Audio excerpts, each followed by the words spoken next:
Nous allons voir maintenant un nouveau jeu de fonctionnalités développé dans le cadre du logiciel Visual Expert pour analyser les performances des applications Power Builder. On commencera par s'intéresser aux raisons pour lesquelles on utilise cette fonctionnalité. On verra ensuite quelques cas d'utilisation. On regardera comment ça fonctionne à l'intérieur du logiciel et on prendra quelques exemples avec des démos. Alors pourquoi a-t-on développé cette fonctionnalité alors qu'il existe dans Power Builder des fonctionnalités de trace et de profiling? Simplement parce que l'objectif et le contexte d'utilisation est un peu différent. Alors dans le cas de Power Builder, le développeur va s'intéresser à une zone particulière, un objet en particulier qu'il va vouloir scruter en détail avec des informations détaillées qui sont générées et consultables dans l'IDE de Power Builder.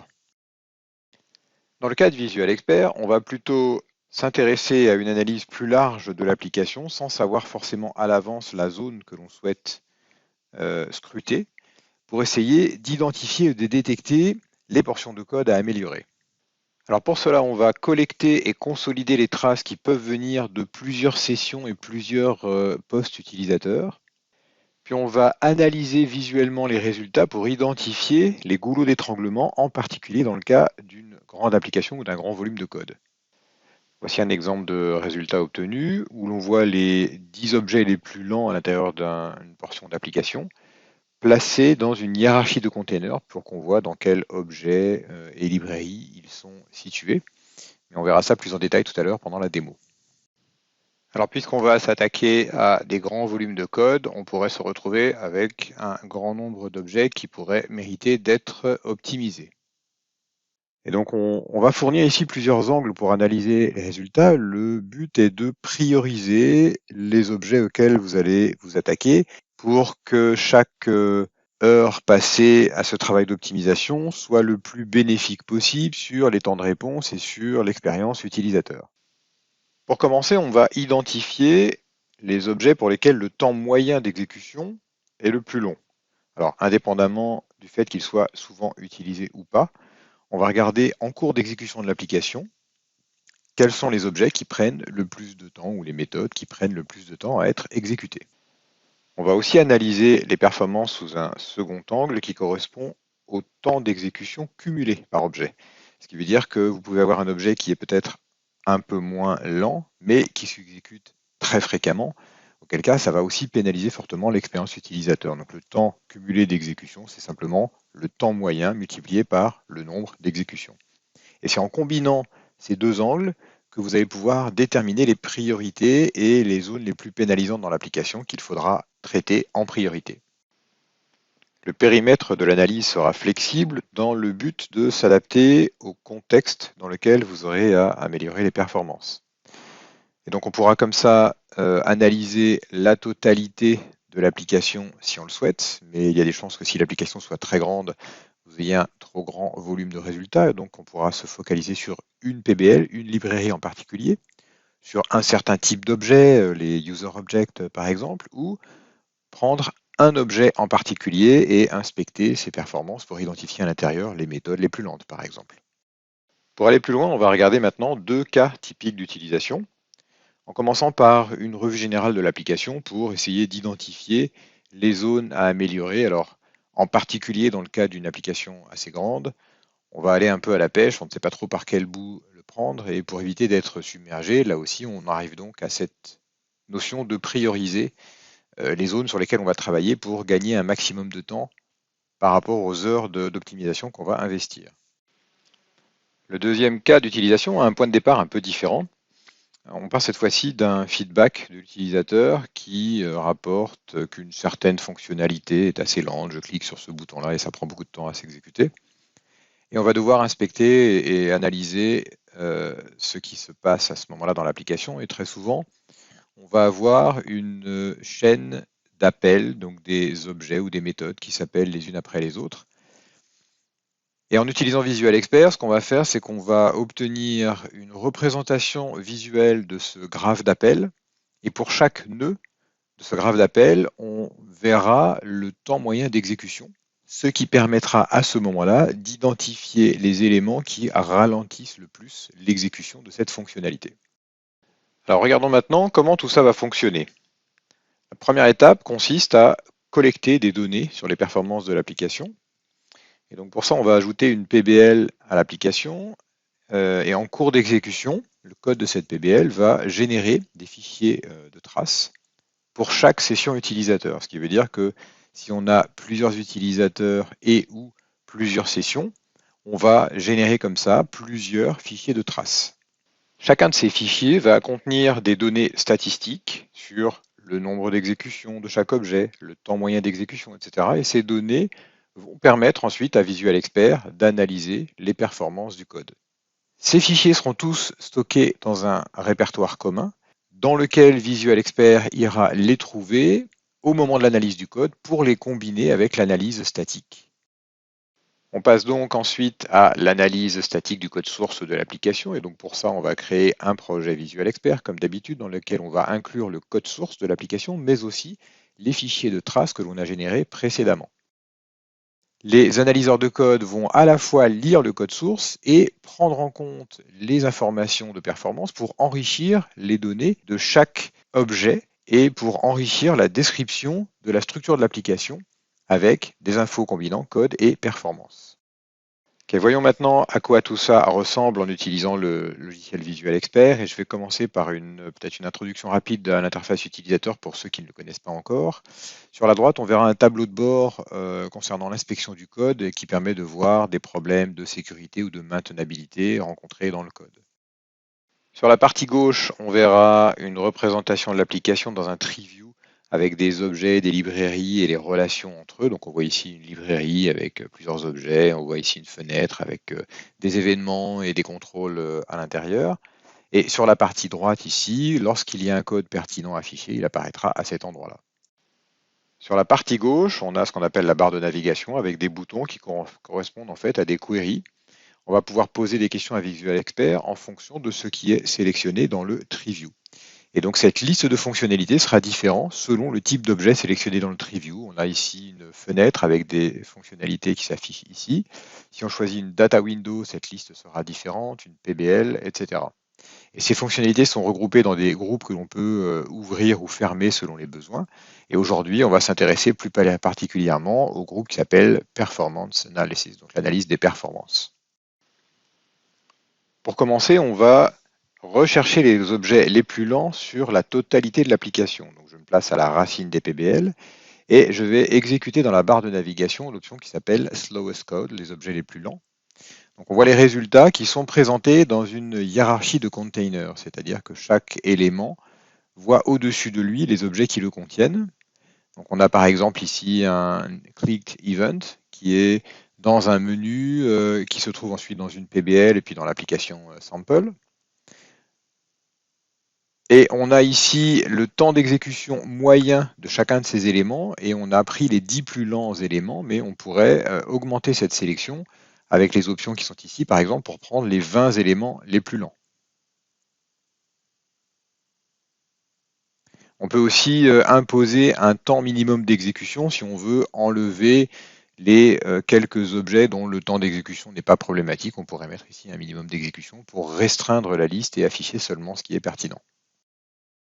En jouant avec ces paramètres, on va donc pouvoir réduire le résultat de cette recherche qui porte sur la totalité de l'application. Mais comme on l'a mentionné, on peut aussi changer le scope de la recherche et au lieu d'analyser la totalité de l'application, on peut prendre par exemple une librairie. On clique sur le même bouton et on aura cette fois-ci les 10 éléments les plus lents à l'intérieur de cette PBL. Et on peut faire la même chose au niveau objet.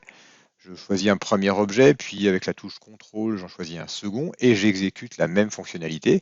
À nouveau, sur un grain plus fin, j'aurai les éléments les plus lents à l'intérieur de ces deux fenêtres en particulier. Alors avec ces premiers exemples, on a cherché à identifier des objets qui ralentissent l'application dans le code Power Builder. Mais si votre application PB utilise une base Oracle ou SQL Server avec du code de base de données, des procs stockés, vous pouvez faire exactement la même chose sur ce code de base de données. On va donc par exemple ici choisir la racine des procédures stockées et on va obtenir, comme pour le code Power Builder, les objets les plus lents. Et comme pour Power Builder, on peut jouer avec les paramètres pour choisir le nombre d'éléments affichés, le temps minimum d'exécution, etc. Alors revenons sur l'analyse du code Power Builder. On a mentionné tout à l'heure deux angles, si vous vous souvenez. Trouver les objets les plus lents et trouver les objets dont le temps d'exécution cumulé est le plus important, qui donc prend en compte la fréquence à laquelle ces objets sont utilisés. Parce qu'on pourrait avoir, d'une part, des objets pas très souvent utilisés, mais tellement lents que c'est vraiment un problème pour l'utilisateur. Mais on pourrait aussi avoir, d'autre part, des objets un petit peu plus rapides, on va dire performance assez moyenne, mais qui sont utilisés en permanence. Et là, c'est aussi un problème pour l'utilisateur. Il faut aussi les débusquer. C'est pour ça qu'on va regarder sous ces deux angles. Donc dans ce cas, on va retrouver les mêmes possibilités de scope en prenant une analyse de l'application, d'une librairie, d'un objet. Simplement, au lieu d'utiliser la fonctionnalité Slowest Code, on va prendre la fonctionnalité Cumulated Execution Time, temps d'exécution cumulé. Alors on aura à nouveau un résultat d'une shortlist parmi les objets qui ont consommé le plus de temps, mais cette fois-ci on prend temps moyen multiplié par le nombre d'exécutions. Alors je vais prendre un petit exemple simple pour montrer l'importance d'examiner les perfs sous ces deux angles-là. On va prendre une fenêtre dans cette librairie qui s'appelle WREST Employee. Je commence par regarder les éléments de code les plus lents. Donc, on voit que dans le cas de cette fenêtre, il y a un événement clic ici sur un bouton CB1 qui, de très loin, est celui qui est le plus lent à s'exécuter. Et pour pouvoir comparer avec la deuxième angle, je vais détacher cette portion du tree view dans une fenêtre flottante, dans un panneau. Donc pour ça, j'utilise une option qui s'appelle Create View from Selection. Je crée une vue à partir de cette sélection. Ça crée un petit tab que je peux déplacer, que je peux mettre sur un deuxième écran. Mais là, pour l'instant, comme on utilise le même écran, on va le garder devant nous. Je le place ici dans cette fenêtre flottante. Et je vais, avec la même fenêtre, exécuter la deuxième fonctionnalité. On voit donc ici le temps d'exécution cumulé qui prend en compte le nombre d'exécutions. Et on voit qu'ici, c'est une autre méthode qui bat tous les records. Et c'est différent du résultat qu'on avait précédemment, parce que si on regarde dans notre premier résultat uniquement le temps moyen d'exécution, cette méthode avait rien de particulier. C'est juste qu'elle est exécutée tellement souvent qu'in fine, ça devient pénalisant pour l'utilisateur. Donc il y a peut-être quelque chose à faire. Si on arrive ne serait-ce que par diviser son temps d'exécution par deux, le global de l'expérience utilisateur sera significativement amélioré. Alors pour vérifier le nombre d'exécutions, j'ai aussi la possibilité de faire cette requête. Donc je vais détacher ce deuxième résultat, on va le placer côte à côte, comme ça on va garder temps moyen d'exécution, temps cumulé, et je vais regarder ici les objets les plus souvent exécutés dans cette fenêtre. Et on voit que cette méthode ici est de très loin beaucoup plus exécutée que les autres, ce qui fait que au global, c'est certainement un élément qu'on voudra optimiser pour gagner du temps et gagner de la performance. Bref, au final, dans le cas de cette fenêtre, j'aurai donc deux méthodes à optimiser, celle-ci pour son temps d'exécution moyen et celle-ci pour le temps cumulé d'exécution. Alors on se plaçait jusqu'à présent dans le cas d'une revue générale de l'application, mais plaçons-nous maintenant dans ce deuxième cas d'utilisation qui est celui d'un utilisateur qui signale qu'une fonctionnalité en particulier est assez lente et qu'elle mériterait d'être optimisée. On va donc partir du point de départ de cette fonctionnalité. On va prendre un premier exemple assez simple et puis je vous en montrerai un peu plus sophistiqué par la suite. Partons donc du point de départ. L'utilisateur nous dit que dans cette fenêtre, lorsqu'il clique sur ce bouton, donc l'événement clic est déclenché, et à ce moment-là, le temps de réponse est trop lent. On va donc aller dans le groupe de fonctionnalités analyse des performances, mais cette fois-ci, on va cliquer sur Call Graph Execution Time, le temps d'exécution dans un graphe d'appel. On voit ici plusieurs éléments qui s'appellent successivement les uns les autres. Ça commence donc par un événement clic qui appelle une fonction Power Builder, qui appelle à son tour une procédure stockée. On voit ici du code SQL Server, donc on voit aussi les liens entre le code PB et le code de base de données qui permet d'avoir une vision globale de l'application.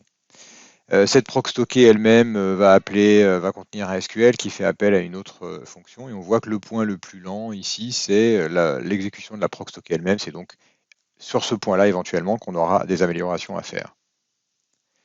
Maintenant, on va prendre un exemple un peu plus sophistiqué, parce que celui-là est assez simple, il suffirait de regarder le code et de prendre 3 ou 4 méthodes de suite en suivant les liens d'appel pour comprendre le code concerné. On va prendre cette fois-ci un autre événement et si je fais la même manipulation, je demande d'avoir le temps d'exécution de son graphe d'appel. On voit qu'on a quelque chose qui est beaucoup plus long. Donc on voit ici un premier script qui en appelle un deuxième, puis un troisième à son tour, etc. Avec en tout peut-être une centaine de méthodes Power Builder qui s'appellent les unes les autres. Mais la représentation visuelle permet assez rapidement d'isoler les éléments les plus lents. Et en particulier ici, on a une fonction Power Builder qui prend plus de temps que les autres et c'est probablement celle-là que l'on devra adresser en priorité. On va terminer avec un troisième exemple de graphe d'appel. Cette fois-ci, le gros de la bataille se passe côté base de données. Donc on commence par un événement clic de Power Builder qui fait référence à une data window, mais qui passe côté base de données en appelant une proc stockée qui inclut un execute qui va exécuter une deuxième proc stockée qui inclut un delete qui déclenche une contrainte de type clé étrangère qui va mettre à jour une deuxième table qui va déclencher un trigger avec un ordre execute, une proc stockée qui va insérer après dans un log probablement avec une fonction ici qui sera dédiée. Et donc tout ce graphe d'appel ici se passe plutôt côté base de données, mais visuellement le résultat est le même. On va identifier les éléments les plus lents que l'on va devoir après optimiser. Alors on peut mentionner un troisième et dernier cas d'utilisation d'ailleurs. Il s'agit là d'un point de départ du côté du DBA qui pourrait identifier et signaler à l'équipe de développement que certains ordres SQL, certaines queries consomment trop de ressources côté base de données. Dans ce cas-là, il va renvoyer une requête à l'équipe de développement. Le problème, c'est que c'est une requête détachée de tout contexte et on ne sait pas trop à quel endroit elle a été générée, par quel objet, par quel bout de l'application ou par laquelle des applications si on en a plusieurs. Donc là, on peut partir de la table concernée, mentionnée par le DBA, et à partir d'une table, on va pouvoir identifier les SQL les plus lents qui attaquent cette table. Comme d'habitude, de ces résultats, on peut ajuster la taille du résultat. Et pour chacun des éléments du résultat, ici on a un insert, on va pouvoir retrouver l'emplacement. Et donc on voit que cet ordre insert a été généré ici dans une certaine procédure qui se trouve dans un certain schéma de la base de données pour qu'après l'équipe de développement puisse aller l'optimiser. Alors avant de terminer cette présentation, je voudrais juste aller encore un cran plus loin. Donc là, on a vu des exemples permettant d'identifier des goulots d'étranglement ou des éléments de code à optimiser. On peut aller un petit cran plus loin en vous montrant avec Visual Expert comment, d'une part, lorsqu'on a mis le doigt sur un élément, on peut l'ouvrir dans Power Builder, et puis surtout, avant de le changer, faire une analyse d'impact pour voir les conséquences de ce changement. Alors si vous êtes déjà familier avec Visual Expert, vous connaissez déjà certainement ces fonctionnalités. Je le montre juste en une minute rapidement pour ceux qui ne le connaissent pas. Donc je reprends un élément quelconque. J'ai un user objet dans lequel j'aurais trouvé qu'une méthode en particulier est à optimiser. Je peux ouvrir directement cette méthode dans l'IDE de Power Builder pour la modifier. Et si je veux savoir les conséquences de ce changement, je vais changer peut-être un de business logic ou un prototype ou quelque chose, je peux faire une analyse d'impact pour savoir à quel endroit cette méthode est utilisée. Et on voit ici tous les éléments de code qui font appel à cette méthode. Vous voyez qu'ils sont surlignés en jaune, les uns après les autres. Et pour chacun d'entre eux, je peux aussi les ouvrir dans Power Builder si jamais il était nécessaire. Par exemple, de mettre à jour un prototype ou d'autres éléments dans la logique de ces fonctions.